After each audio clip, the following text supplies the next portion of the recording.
Hello and welcome to our YouTube channel the Abhyas academy. हम लोग previous videos में question paper solve कर रहे थे सीयूईटी के इम्पोर्टेंट के जो क्वेश्चंस पूछे जा सकते हैं और कुछ यूनिवर्सिटीज़ में पूछे गए हैं पुराने क्वेश्चन पेपर्स पुराने ईयर्स में, तो उनको सॉल्व करेंगे आज। तो स्टार्ट करते हैं पहले क्वेश्चन से। देखिए, पहला क्वेश्चन पूछा है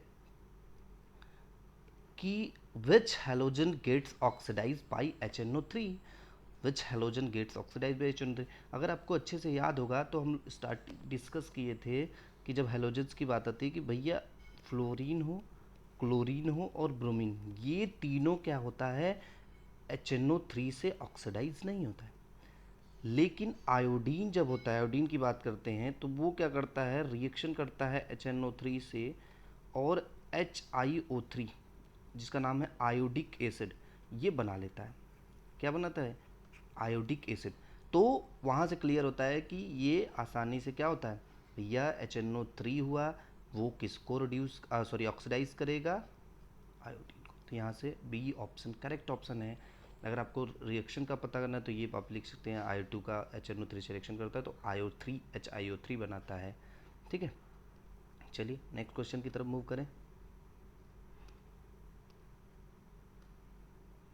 देखिए, पूछा हुआ है यहाँ क्वेश्चन कि विच of the following has largest number of lone pair of electron. Lone pair of electron की बात की, यहाँ पे देखिए ClO3 माइनस है। ClO3 माइनस के केस में अगर हम देखें तो वहाँ क्या होता है कि आपको दिखने में जैसे Cl का में कितने इलेक्ट्रॉन है, 7 इलेक्ट्रॉन होते हैं आउटर मोस्ट, तो यहाँ एक माइनस और आ गया तो टोटल 8 इलेक्ट्रॉन इसके पास है। अब O3 जुड़ा हुआ है Cl से, O सब तरफ जुड़ा हुआ है, अगर 3 ठो बाने तो ये 6 बॉन्ड पेयर हो गए, बच्चा 2 इलेक्ट्रॉन, तो वो कितने हो गया, 2 इलेक्ट्रॉन मतलब 1 लोन पेयर। तो ClO3 में कितने हैं, 1 लोन पेयर है। वहीं XeI6 की बात करें अगर, तो वहाँ क्या है, छः, यहाँ पे भी क्या है 8 होता है Xe में, 6 बॉन्ड पेयर हो गया, 2 इलेक्ट्रॉन बचा, दो इलेक्ट्रॉन बचा, तो वहाँ पे क्या होता है 1 लोन पेयर, 1 लोन पेयर होगा। PCl3 की बात करते हैं, PCl3 में भी वही है, 5 होता है, 5 2 यहाँ पे 3 बॉन्ड पेयर हो गया, बॉन्ड से जुड़ा हुआ, तो 2 इलेक्ट्रॉन मतलब 1 लोन पेयर। लेकिन I3 के केस में देखें तो यहाँ I से बॉन्डेड होता है, आई यहाँ बॉन्ड होता है तो 2 बॉन्ड पेयर हो गया, लेकिन आई में 7 इलेक्ट्रॉन टोटल होते हैं, तो एक माइनस आया तो 8 इलेक्ट्रॉन हो गया, तो 2 तो बॉन्ड से जुड़ गया, लेकिन कितने इलेक्ट्रॉन, टोटल 6 इलेक्ट्रॉन, मतलब कि 3 लोन पेयर किस में बचे हैं, I3 के केस में। तो वहाँ से आप क्लियर कर सकते हैं भैया कि इस सारे में देखेंगे अगर, तो I3 का जो है सबसे ज़्यादा होगा। तो यहाँ ऑप्शन क्या आंसर करेक्ट होगा, D option is right answer. ठीक है, तो आप क्लियर कर सकते हैं यहाँ से। नेक्स्ट क्वेश्चन की तरफ अगर मूव करें, हाँ देखिए, एक स्ट्रक्चर क्वेश्चन, इससे रिलेटेड क्वेश्चन पिछले साल पूछा था, थोड़ा अलग पूछा था, पर आपको स्ट्रक्चर से बेसिस क्वेश्चन पूछ सकते हैं। तो यहाँ पे पूछा हुआ कि किसके पास ओ लिंकेज है किस स्ट्रक्चर में। ठीक है, तो अगर आपको H2S2O8 का स्ट्रक्चर याद हो तो इस तरीके से कुछ स्ट्रक्चर होता है।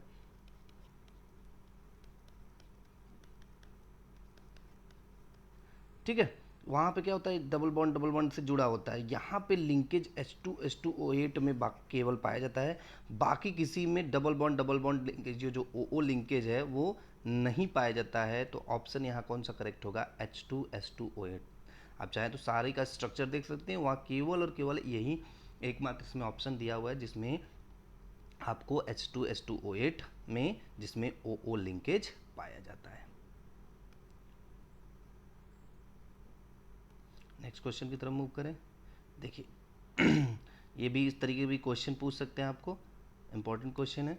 यहाँ देखिए पूछा हुआ है कि one S two an element to group belong to group 14 and third period has electronic configuration.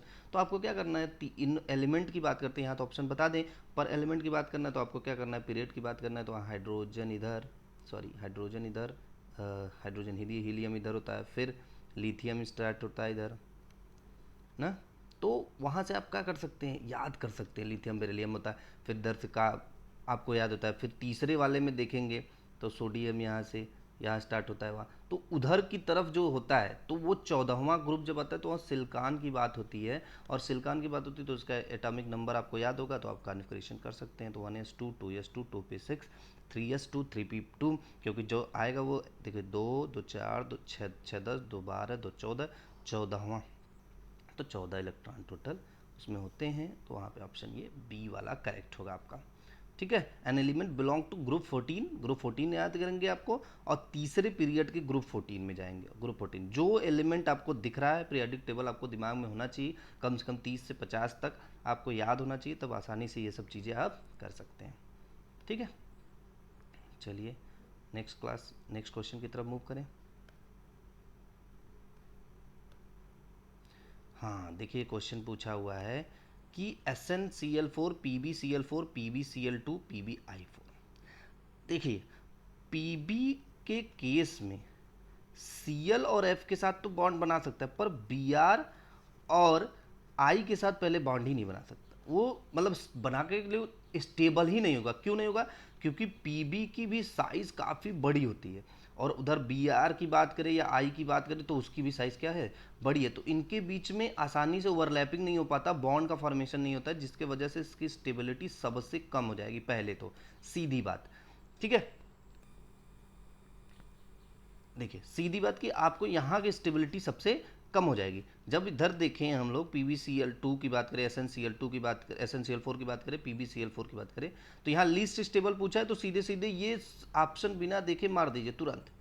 लेकिन PbCl4, SnCl4 और PbCl2 की बात करें तो Sn के केस में क्या होता है, 4+ स्टेबल होता है, लेकिन Pb के केस में 2+ स्टेबल होता है। तो अगर SnCl4 की बात करें तो ये SnCl4 स्टेबल है, लेकिन PbCl4 इससे कम स्टेबल है। PbCl2 Pb के केस में ज़्यादा स्टेबल है, तो यहाँ ज़्यादा स्टेबल होगा।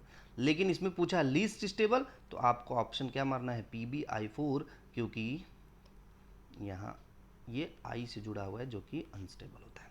ठीक है, तो लीस्ट स्टेबल ये है। नेक्स्ट क्वेश्चन की तरफ मूव करें।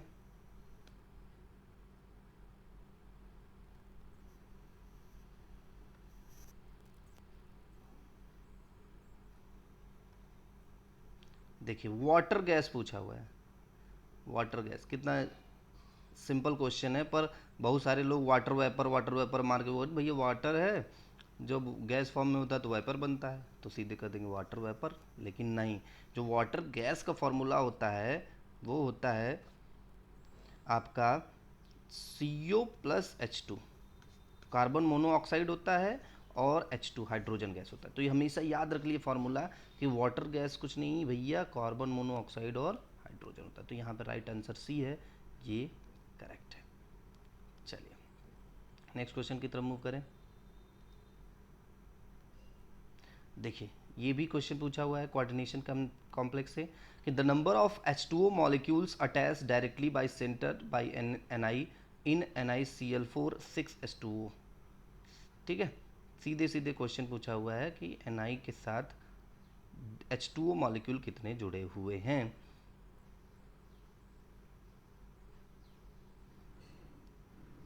ठीक है, देखिए अगर हम कॉम्प्लेक्स की बात करें तो Ni का इस तरीके से कॉम्प्लेक्स फॉर्मेशन होता है, NiH2O6, इस तरीके से यहाँ आता है ये 6+, सॉरी यहाँ 2+ बनता है। वो 2+ जो होता है यहाँ पे, क्योंकि निकल जो है 2+ में ज़्यादा स्टेबल होता है, तो Cl2 यहाँ आ जाता है, जो कि प्राइमरी वैलेंसी के लिए इन्वॉल्वमेंट देता है, और सेकेंडरी वैलेंसी के लिए ये होता है कोऑर्डिनेशन नंबर, और प्राइमरी वैलेंसी के लिए ऑक्सीडेशन नंबर होता है, जो वार्नर थ्योरी के हिसाब से आप लोग पढ़े होंगे। ठीक है, तो वहाँ पे क्या है आपका Cl2 यहाँ -2 आएगा, तो यहाँ 2+ आएगा, तो निकल यहाँ पे +2 में हो जाएगा, और H2O सारे लिंक्ड होंगे किससे, निकल से डायरेक्टली। वो H2O as a ligand link रहेगा, ऑक्टाहेड्रल स्ट्रक्चर बनाएगा। ठीक है, और Cl क्या है, बाहर होगा, इन्वॉल्वमेंट होगा इसमें केवल और केवल प्राइमरी वैलेंसी में। ठीक, तो यहाँ पे 6 ऑप्शन करेक्ट ऑप्शन होगा।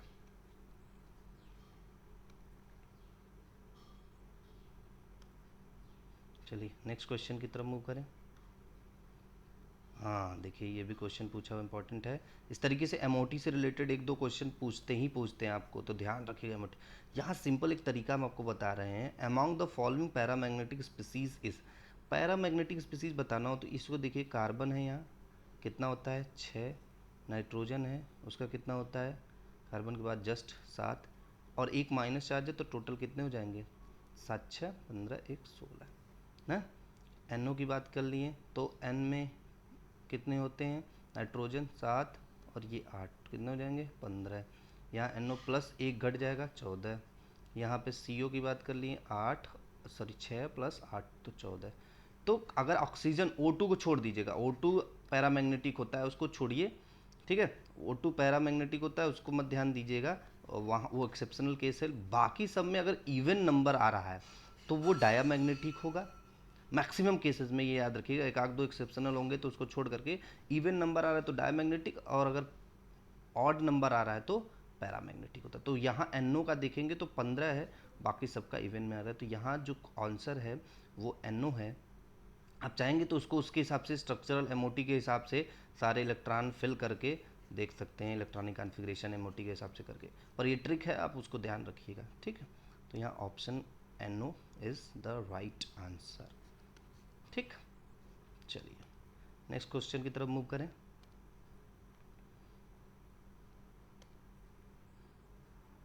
देखिए सिंपल बड़ा क्वेश्चन पूछा भैया, कायरल कार्बन। क्या पूछा है, कायरल कार्बन। कायरल कार्बन होता क्या है, आपको याद रखना है कि कार्बन की वैलेंसी भैया 4 होती है, और चारों से जब अलग अलग डिफरेंट डिफरेंट एटम जुड़े होंगे तब वो उसको हम लोग कायरल कार्बन बोलते हैं। तो सीधा स्ट्रक्चर यहाँ देखें, CH3 CH2 Cl, अगर ओपन करके बनाएंगे तो इस कार्बन से 2 H जुड़ा रहेगा, एक Cl जुड़ा रहेगा, इसका मतलब ये कायरल नहीं है, तो ये तो ख़त्म। CH3 CH Cl2, Cl2 मतलब 2 Cl जुड़ गया एक CH से, इसका मतलब ये भी कायरल नहीं है।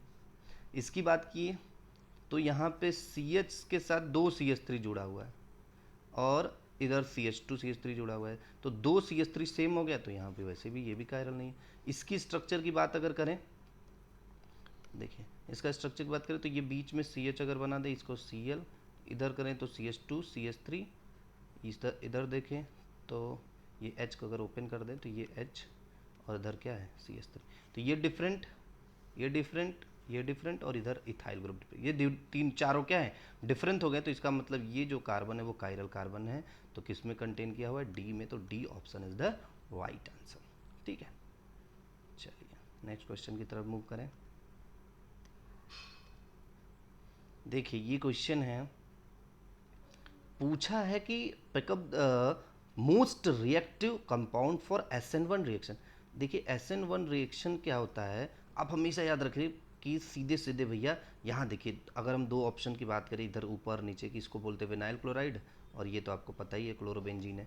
तो यहाँ देखिए ये जस्ट इसके बगल में कार्बन है ना, यहाँ लोन पेयर होता है, वो इस तरीके से इन्वॉल्वमेंट होता है लोन पेयर का रेजोनेंस में डायरेक्ट। वैसे ही सेम चीज़ यहाँ, यहाँ रेजोनेंस है, लोन पेयर इलेक्ट्रॉन है, इसके इस तरीके से इन्वॉल्वमेंट। तो यहाँ क्या होता है, पार्शियल पाई बॉन्ड कैरेक्टर आने लगता है।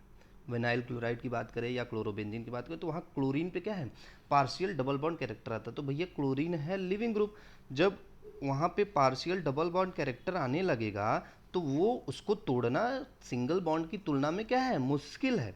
सिंगल बॉन्ड की तुलना में क्या है, मुश्किल है। इस वजह से इसकी इन दोनों की रिएक्टिविटी पहले तो सबसे स्लो हो जाएगी। अब बात करते हैं इसमें और इसमें, ये तो है क्या, सीधे हैलाइड है, प्राइमरी हैलाइड है। तो प्राइमरी हैलाइड में SN1 रिएक्शन बहुत रेयरेस्ट होता है, ज़्यादातर सेकेंडरी और मोस्टली थर्डरी टर्शरी। यहाँ पे बात करें तो ये बेंजाइल क्लोराइड है, क्या है, बेंजाइल क्लोराइड। यहाँ पे क्या है, CH2 से आसानी से Cl क्या है बाहर निकल जाएगा, क्योंकि ये जो कार्बोकेटायन बनता है वो रेजोनेंस स्टेबलाइज कार्बोकेटायन बनेगा। तो सबसे ज़्यादा रिएक्टिविटी इसकी फास्टर होगी, क्योंकि यहाँ पे Cl आसानी से निकलेगा, क्योंकि जो निकलने के बाद जो कार्बोकेटायन बनाता है वो स्टेबल कार्बोकेटायन बनता है, बेंजाइल कार्बोकेटायन। दैट्स वाई ये ज़्यादा रिएक्टिव होगा किसके टुवर्ड्स, SN1 के टुवर्ड। यहाँ पे देखिए डायरेक्ट आ गया, जुड़ा हुआ है तो डबल बॉन्ड कैरेक्टर आ गया पार्शियल। यहाँ पे भी vinyl chloride double bond character आ गया, इसकी वजह से इसकी लिविंग ग्रुप निकलने की क्षमता क्या है, घट जाएगी। और लिविंग ग्रुप निकलेगा तभी तो कार्बोकेटायन बनेगा भैया। और SN1 में क्या है, जितना जल्दी कार्बोकेटायन बनेगा उतना उसकी रिएक्शनिटी फास्टर होगी। तो इसमें ऑप्शन तीसरा वाला सही है। इसको अगर हम लोग अरेज करें, नेक्स्ट क्वेश्चन की तरफ मूव करें, देखिए हाँ देखिए ये भी क्वेश्चन पूछा हुआ है आरएस, इससे रिलेटेड हर साल देख रहे हैं क्वेश्चन पूछ रहा है, तो आप दिमाग में रखे रहिएगा आरएस के लिए करने का। देखिए ये पूछा हुआ है इसमें, which of the following configuration is are, मतलब आर कौन सा है पूछा है, सीधे सीधे ध्यान रखिए। यहाँ पे देखिए नंबरिंग सीधे सीधे दीजिए आप, ओ एच को एक नंबर क्योंकि ऑक्सीजन है, सी एच ओ को दूसरा नंबर क्योंकि वो डबल बॉन्ड सी ओ जुड़ा हुआ है, यहाँ सी एच थ्री को तीसरा नंबर देंगे और इसको चौथा नंबर देंगे। तो आपको मूवमेंट दिखाना है भैया, 1 से लेके 2 से लेके 3 से जाना है। तो यहाँ से क्या हुआ, एंटी क्लॉकवाइज गया, तो इसका मतलब ये ऐसा है, चूंकि चौथा वाला जो है वो वर्टिकल लाइन पे है, तो उसमें कोई चेंज भी नहीं करेंगे। वहीं यहाँ पे करें तो 1 2 और 3, यहाँ पे भी एंटी क्लॉकवाइज आया, लेकिन ये चौथा वाला जो है वो हॉरिजॉन्टल लाइन पे है, इसका मतलब अबव द प्लेन, तो उसको क्या करते हैं, रिवर्स कर देते हैं, यस आए तो आर कर देते हैं, तो ये आर कॉन्फ़िगरेशन हो गया।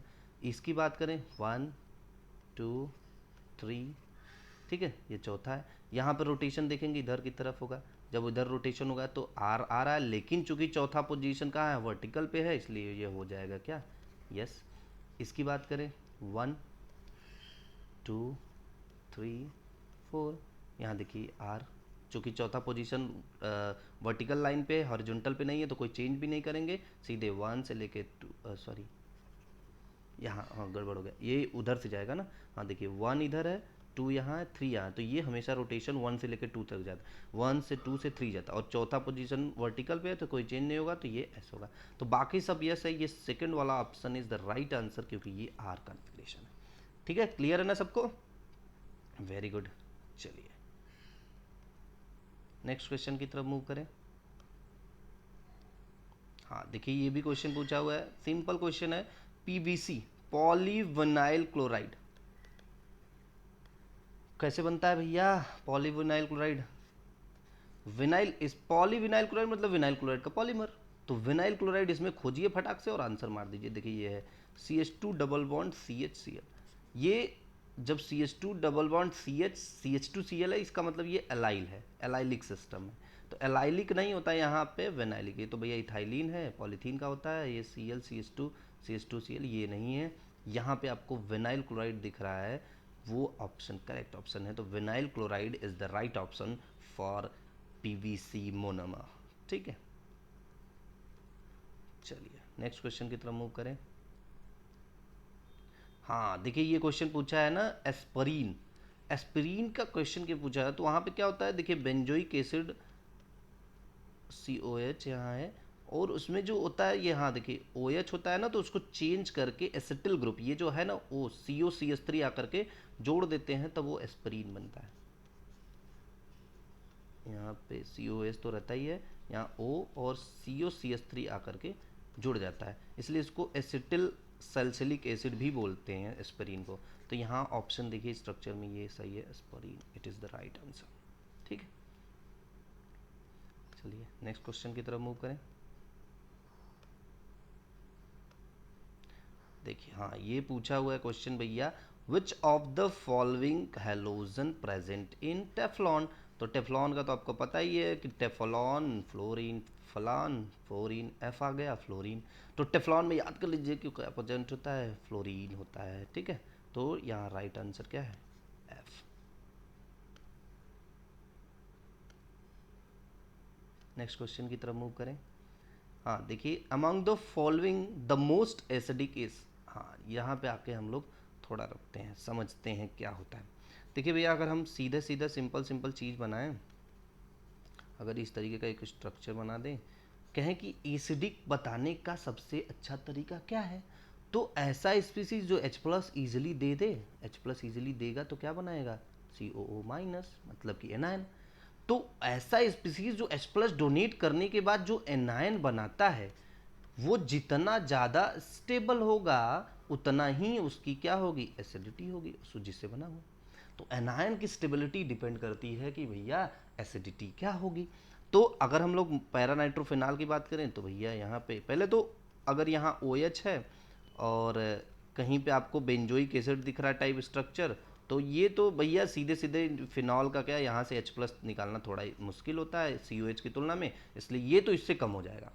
ठीक है, अब यहाँ पे आपको 2-3 स्ट्रक्चर दिख रहे हैं आर्थो हाइड्रोक्सी बेंजोइक एसिड, इसको डिलीट कर देते हैं, इरेज।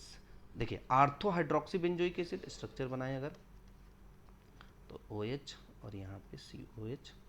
ठीक है, और एक पैरा हाइड्रोक्सी बेंजोइक एसिड आपको दिखा COH, यहाँ पे अगर हम देखें तो OH जोड़ देते हैं। ठीक है, और एक टोलोइक एसिड दिखा, वो भी पैरा वाला। ठीक है, OH CH3। देखिए क्या है, अगर हम OH की बात करें, ठीक है, ऑर्थो पोजीशन पे, पहले तो एसिडिक में जान लीजिए एक ऑर्थो इफेक्ट होता है। आर्थो पोजीशन पे कोई भी ग्रुप आएगा, CH3 हो, चाहे इलेक्ट्रॉन डोनेटिंग हो चाहे इलेक्ट्रॉन रिलीजिंग हो, नॉर्मली तो इसको चाहिए कि इलेक्ट्रॉन खींचे, क्योंकि CO- पे इलेक्ट्रॉन ज़्यादा है, जितना ज़्यादा न्यूट्रलाइज होगा उतना ज़्यादा स्टेबल होगा, तो इलेक्ट्रॉन खींचने वाला इसकी एसिडिटी को तो इंक्रीज करेगा। लेकिन ऑर्थो इफेक्ट एक इफेक्ट है कि ऑर्थो पोजीशन पे भैया COH है, कोई भी पोजीशन पे यहाँ पे आया, ठीक है, तो COH पे है या कोई भी इस पे आया, तो आर्थो पोजीशन पे कोई भी ग्रुप आएगा तो ये इसको क्या करेगा, स्टेरिकली हिंडर्ड करेगा और इसको H+ निकालने में मदद करेगा। तो इस वजह से आर्थो पोजीशन पे चाहे वो इलेक्ट्रॉन डोनेटिंग हो या रिलीजिंग हो, दोनों ही एसिडिटी को इंक्रीज करते हैं। तो आर्थो पोजीशन वाला तो सबसे ज़्यादा एसिडिक होगा, तो यहाँ ये ध्यान रख लीजिएगा सीधे। और यहाँ पैराटोलोइक एसिड की बात करें, पैरा हाइड्रोक्सी बेंजोइक एसिड की बात करें, तो यहाँ पे भैया वो इलेक्ट्रॉन क्या करेगा, यहाँ देखिए ये इस तरीके से। तो हम लोग मोस्ट एसिडिक एसिड की बात की है तो आर्थो हाइड्रोक्सी बेंजोइक, क्योंकि आर्थो इफेक्ट शो करेगा। पैरा हाइड्रोक्सी बेंजोइक एसिड इससे कम होगा, पैराटोलिक एसिड इससे भी कम होगा। तो वो यहाँ नाइट्रोफिनॉल की बात ही नहीं होगी, क्योंकि OH है तो सबसे इन बेंजोइक एसिड की OH वाले COH की तुलना में तो ऐसे ही एसिडिक कम होगा। तो यहाँ पे ortho hydroxy benzoic acid is the most acidic पूछा है ना। चलिए नेक्स्ट क्वेश्चन की तरफ मूव करें। देखिए यहाँ पूछा है कंपोजिशन ऑफ न्यूक्लियोसाइड। देखिए न्यूक्लियोसाइड की बात कर रहा है तो वो DNA RNA आप पढ़े होंगे, न्यूक्लिक एसिड, तो वहाँ क्या होता है, फॉर्मेशन होता है, तो नाइट्रोजिनस बेसेस होते हैं, हेट्रोसाइक्लिक बेस, वो जब पेंटोज शुगर से मिलते हैं, राइबोज हो चाहे डिऑक्सीराइबोज हो, तो न्यूक्लियोसाइड बनाते हैं। फिर ये न्यूक्लियोसाइड जो बनते हैं, ये जब फास्फोरिक एसिड से, ठीक है, फास्फोरिक एसिड से रिएक्शन करते हैं तब बनाते हैं न्यूक्लियोटाइड, फिर वो पॉलीमराइज होकर के पॉलीन्यूक्लियोटाइड या न्यूक्लिक एसिड बनता है। तो यहाँ सीधे न्यूक्लियोसाइड पूछा है, इसका मतलब प्यूरिन या पिरिमिडीन, क्योंकि नाइट्रोजिनस बेस दो टाइप का होता है, प्यूरिन और पिरिमिडीन, जिसमें एडेनिन और ग्वानिन होता है, यहाँ पे थाइमीन होता है, यूरेसिल होता है और साइटोसिन होता है। तो यहाँ प्यूरिन या पिरिमिडीन जब शुगर से जुड़ता है तो न्यूक्लियोसाइड बनता है। ठीक है, चलिए नेक्स्ट क्वेश्चन की तरफ मूव करें। देखिए ये क्वेश्चन भी सिंपल है, क्वेश्चन पूछा हुआ है कि कैनिजारो रिएक्शन भैया कौन दे नहीं देगा, इसमें पूछा है। तो ऐसा कैनिजारो रिएक्शन कौन देता है, ऐसा कीटोनिक कंपाउंड या एल्डिहाइडिक कंपाउंड जिसके पास अल्फा हाइड्रोजन ना हो, सीधा सीधा। तो यहाँ पे भैया ये तो फॉर्मल्डिहाइड में नहीं होता है।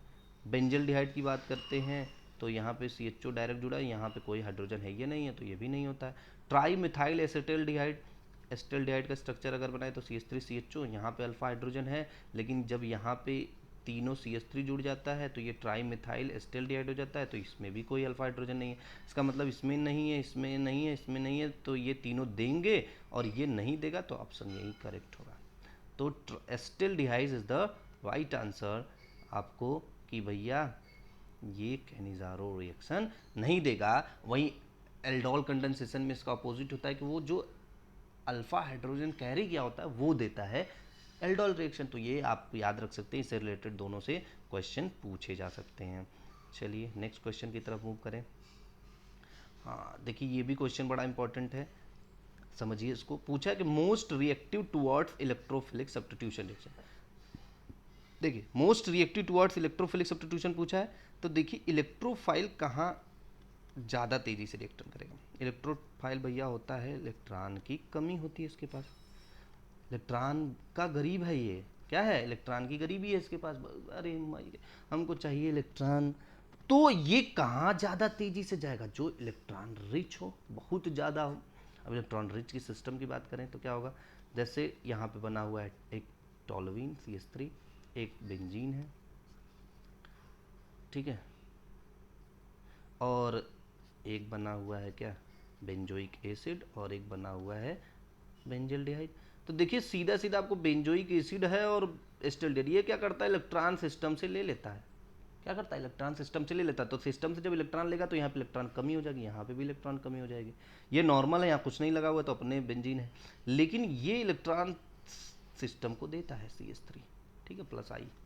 ये सिस्टम को क्या करता है, इलेक्ट्रॉन देता है। जब चार्ज देगा तो ये सिस्टम के पास क्या हो जाएगा, बहुत ज़्यादा, मतलब जो इतना था ही इलेक्ट्रॉन, क्योंकि बेंजीन सिस्टम खुद ही इलेक्ट्रॉन रिच होता है, और ज़्यादा हो गया। तो सबसे ज़्यादा तेज़ी से रिएक्शन इलेक्ट्रोफाइल किस पे करेगा, टॉल्यूइन पे करेगा, क्योंकि इसके पास सबसे ज़्यादा इलेक्ट्रॉन है। तो ये toluene is the most reactive towards electrophilic substitution reaction. तो A option is the right answer. चलिए ठीक है, नेक्स्ट क्वेश्चन की तरफ मूव करें। हाँ देखिए, ये पूछा हुआ है question, Baeyer's reagent. Baeyer reagent भैया है, प्रोटीन से रिएक्शन करता है, ठीक है। सीधे सीधे याद कर लीजिए, आपके ग्लाइकॉल, ये ग्लाइकॉल आंसर बनाता है। यहाँ पे क्या होगा, OH और ये CH2OH जुड़ जाता है।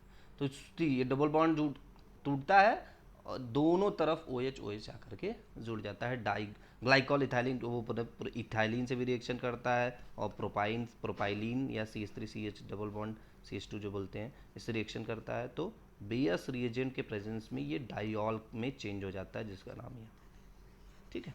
तो option 4 is the right answer. Next question की तरफ मूव करें। देखिए ये आज का लास्ट क्वेश्चन, इसको रखते हैं और नेक्स्ट वीडियो लाते रहेंगे। आप लोग क्या करिए, चैनल को सब्सक्राइब करते रहिए, ठीक है, ताकि वीडियो आए तो आसानी से आपको पता चले। ये देखिए ग्रिग्नाट रिएजेंट है, ग्रिग्नाट रिएजेंट है भैया। ये वाटर से जब रिएक्शन करता था तो ये इसके H+ को एब्जॉर्ब करता था, क्योंकि यहाँ पे क्या होता है, पार्शियल नेगेटिव और ये पार्शियल पॉजिटिव होता है ना। ये क्या करता है, यहाँ से क्या किया, H+ लिया तो बना देता था CH4, तुरंत बनाता था एक्टिव हाइड्रोजन। वहीं जब भाई अब क्या हो गया, यहाँ पे D2O ले लिए, H2O प्रोटियम की जगह ड्यूटेरियम ले लिए, तो वो क्या करेगा, CH3 D+, यहाँ से D+ और OD- निकलेगा, तो ये D+ को एब्जॉर्व करेगा और बना लेगा CH3D। और उधर उसके दूसरी तरफ जाएंगे तो वहाँ पे क्या बना लेगा, वो MgOD, ये बाई प्रोडक्ट के रूप में निकल जाएगा। तो यहाँ ऑप्शन तो गए, देखिए क्या दिख रहा है यहाँ, ये option is the right answer, ठीक है। ग्रिग्नाट रिएजेंट है, ग्रिग्नाट रिएजेंट आपको पता है कि मेटल वहाँ पे पार्शियल पॉजिटिव पार्शियल नेगेटिव होता है यहाँ पे, तो ये एक्ट करेगा, जो पॉजिटिव स्पीसीज हो वहाँ जा करके खींच लेगा तुरंत H+ या D में, तो वो CH3D बना लेगा यहाँ पे, क्योंकि D2O लिए, H2O लिए होते तो सीधे सीधे मीथेन बन जाता, ठीक है। तो आज के लिए इतना ही क्वेश्चन रखते हैं। नेक्स्ट कुछ क्वेश्चन लाते हैं, कुछ इंपॉर्टेंट क्वेश्चन जो कि पूछे गए प्रीवियस ईयर में। तो इसके लिए आपको क्या करना है, चैनल को सब्सक्राइब करिए, वीडियो को लाइक करिए और शेयर करिए, ताकि और लोगों के पास पहुँचे। और क्वेश्चन आप कमेंट बॉक्स में भेज सकते हैं। तब तक थैंक यू सो मच, खूब पढ़िए, दम के मेहनत करिए।